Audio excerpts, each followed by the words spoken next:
Porém, para minha tristeza, na manhã do dia seguinte, bem cedinho, fomos acordados com gritos estridentes, uma verdadeira confusão vindo da rua. A minha mãe rapidamente foi até o meu quarto e, assustada, me gritou: Luciana, acorda! Aconteceu alguma coisa terrível na casa do Lauro. Apavorado, me levantei e mal vesti a roupa. A minha mãe retomou com a notícia de que o meu amigo Lauro havia se enforcado e o mesmo estava pendurado no pé de manga que havia no fundo do quintal de sua casa. Eu não pude acreditar. Algo estava errado. O Lauro estava empolgado e cheio de planos com a nossa nova aventura espiritual. Eu tenho a certeza de que o meu amigo jamais tiraria sua própria vida, pois não havia motivo. Ao ver o Lauro dependurado por uma corda em cima do pé de manga onde vivemos os melhores momentos de nossa infância, foi doloroso demais. O meu mundo desabou e a triste notícia rapidamente correu pela cidade. No velório do meu amigo Lauro ficou lotado. Ninguém acreditava que o Lauro havia tirado a própria vida. Com o coração despedaçado, acompanhei tudo de perto, desde a liberação do corpo pelo IML até a escolha da roupa para o enterro.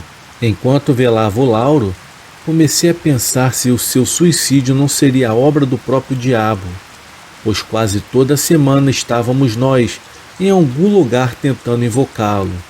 E todo mundo sabe que mexer com essas coisas não é brincadeira. Tudo tem o seu preço, e para tudo há consequências. Não sei por qual motivo. Lá por volta das 3 horas da madrugada, um cheiro de podre começou a tomar conta da capela. Me aproximei do Lauro e percebi que ele estava com os olhos e a boca aberta. Imediatamente, lembrei do feitiço e das moedas antigas que o Lauro havia me dado para guardar na carteira. Pensei se o Lauro estava tentando me dizer para fazer o ritual, aprendido com ele mesmo, para ver se realmente funcionaria. Então eu não perdi tempo. Me debrucei sobre o caixão e discretamente enfiei as 3 moedas antigas na boca do meu amigo e disse a ele: Lauro, você agora é o meu servo e trabalhará para me dar riquezas, poder e mulheres por toda a eternidade. O enterro aconteceu no dia seguinte. Dei continuidade ao ritual. Fui tremendo de medo até o túmulo do Lauro. Repeti novamente as mesmas palavras: Lauro, você agora é o meu servo e trabalhará para me dar riquezas, poder e mulheres por toda a eternidade. Em seguida, acendi as velas pretas aos pés do cruzeiro, pedindo a intercessão para o diabo. Os dias se passaram e dei continuidade à minha vida modesta, embora amargando o luto da perda do meu grande amigo. Mais ou menos 6 meses após a morte do Lauro, comecei a sonhar e também a ouvir a voz do meu amigo desencarnado, falando palavrões, me chamando de traidor e dizendo que jamais seria o meu servo. Dizia ainda que o seu ódio por mim era tão grande que só descansaria depois de me matar e levar-me com ele para o inferno. Eu cheguei a pensar que eu estivesse ficando louco e contei à minha mãe. Ela disse que tudo isso poderia ser sinais de um estresse pós-traumático e que ela marcaria uma consulta com um psicólogo para poder me ajudar a superar essa fase difícil. O grande problema era que a minha mãe não sabia de nada do que eu havia feito, e nem do pacto de sangue, e nem do ritual macabro. Daí por diante, começou a acontecer coisas ruins em minha vida, e de dentro da minha própria casa, onde eu chegava, todos reclamavam do cheiro de podre que me acompanhava e tomava conta do ambiente. Os mais íntimos esbravejavam comigo e me acusavam de ter peidado perto deles. Em casa, a todo momento alguém me perguntava se eu estava cagado e me chamava de porco e mal educado. Aquela situação era constrangedora e irritante. Embora eu estivesse acabado de tomar banho, o cheiro rapidamente aparecia e dava a impressão de que realmente estava me acompanhando.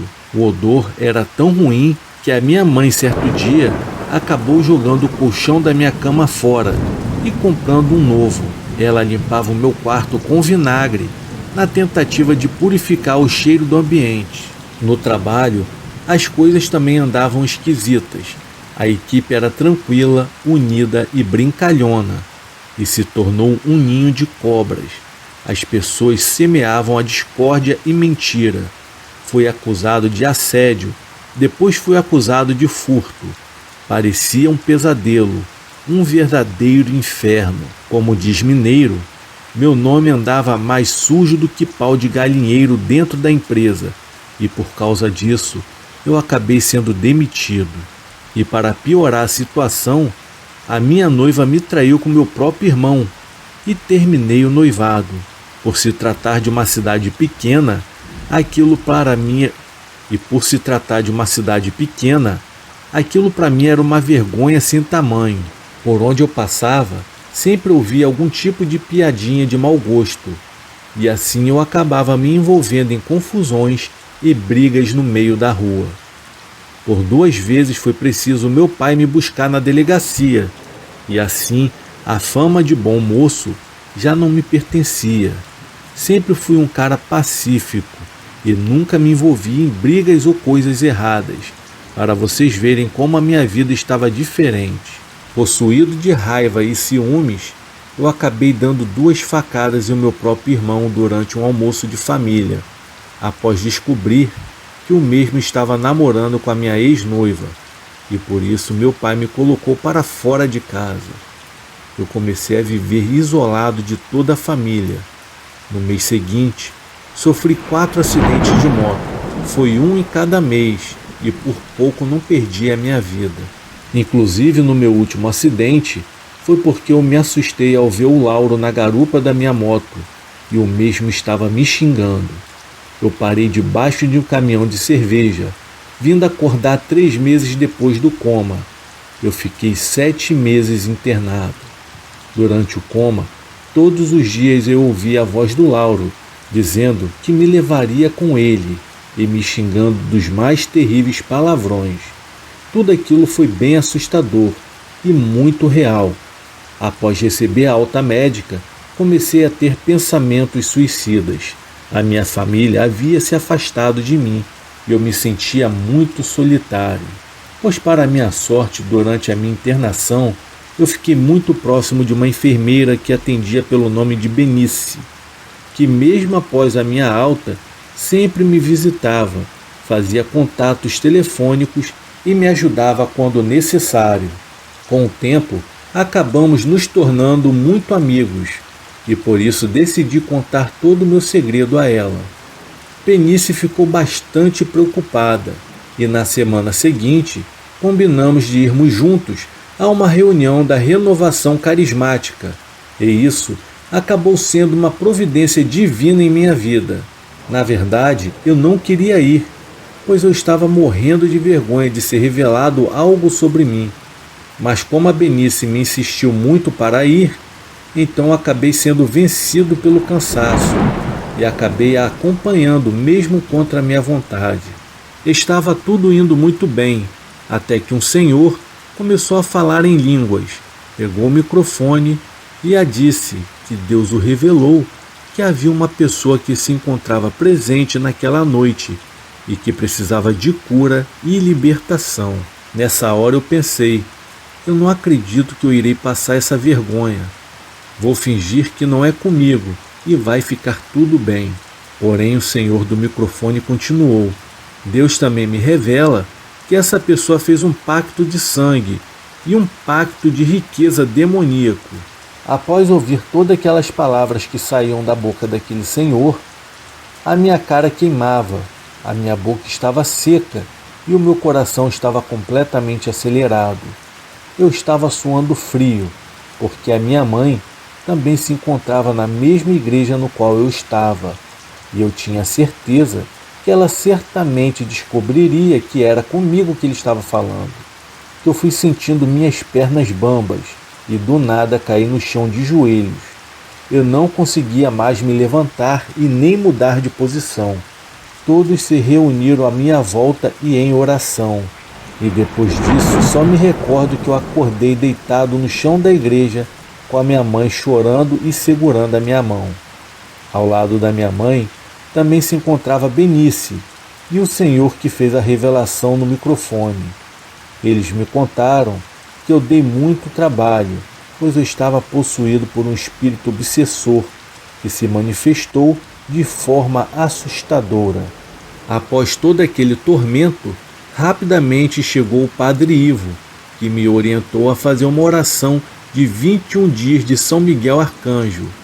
O mesmo pediu para eu ouvir dentro de casa o Santo Ofício de Nossa Senhora e fazer por 3 vezes ao dia a oração de São Bento, com toda a fé do coração. Padre Ivo me explicou que todas essas orações, ao serem recitadas, criariam uma egregória de proteção divina sobre nós e nossa casa, pois as palavras têm poder. Meu filho, é sempre muito bom ter em casa água e o sal exorcizado. Além do óleo exorcizado, estes 3 elementos simbolizam Pai, Filho e Espírito Santo. A água simboliza o Pai, o sal simboliza o Filho e o óleo simboliza o Espírito Santo, disse o Padre Ivo, muito serenamente. A grande verdade é que a gente que é católico não tem esta prática de utilizar estes 3 elementos para a proteção em casa, nos familiares e em nossa saúde.